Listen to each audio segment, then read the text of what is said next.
I didn't make this stuff up, but I've got to tell you about these 5 coincidences that surround September 23rd. Predictive programming exists on September 11th with the number 9/11 and context. Twin Towers, building exploding, all that kind of stuff. And then, of course, September 23rd is predictively programmed with the number and the context of the end of the world, out of time, rapture. The second fact, real quick, is Revelation chapter 12, verses 1 through 5 are a sign that were a sign in the heavens that occurred on September 23rd, 2017. And that sign occurs no other time in the past 6,000 years.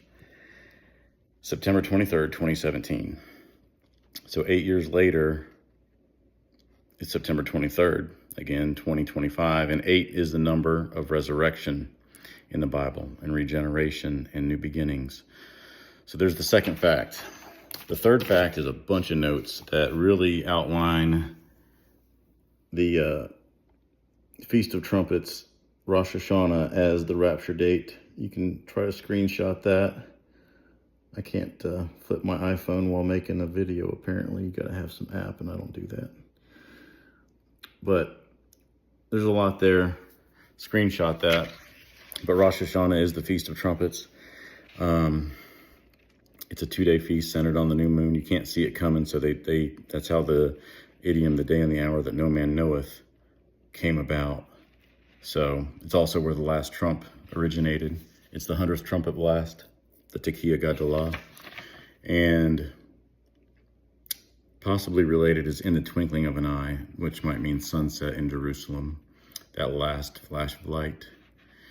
Anyway, there's a lot about that, but Christ fulfilled all the other feast days, Passover, unleavened bread, as the man without sin on unleavened bread, first fruits on the day of first fruits, and then Pentecost was fulfilled on the exact day also in Acts chapter 2.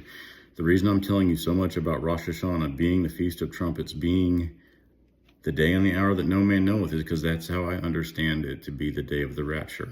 Because the one after that is called the Day of Atonement, and that represents the second coming. Which leads me to the fourth fact, and that is that between those two feast days, you have Rosh Hashanah. This year it's September 23rd, 2025. And if you go 2,550 days into the future, it will be September 15th, 2032, which happens to be the Day of Atonement in the year 2032. In Revelation chapter 11, verse 3, you will see that the 2 witnesses prophesy for 1,260 days. So that's the beginning of the tribulation until the middle. And then you have in Daniel 12:11, 1,290 days from the sacrifice taken away, and the abomination of desolation will be 1,290 days. So you've got this exact number in the Bible of a tribulation, the first half and the second half, that add up to 2,550 days. To confirm that it's about 7 years, you also have other passages that confirm that it's 42 months and 42 months. So again, this fourth fact here is that starting September 23rd, 2025, until the Day of Atonement, 9/15/32, is exactly 2,550 days, and that's crazy. So there's the 7-year tribulation, quite possibly. And the fifth fact is that on September 23rd, the UN General Assembly will meet. Trump will be there, and he may invoke, it looks like they've already voted on it. It looks like it's already a done deal that they're going to divide the land of Israel. It's a prophecy, It could be this covenant with many in Daniel 9:27, and it could invoke the Genesis 12:3 curse. But the point is,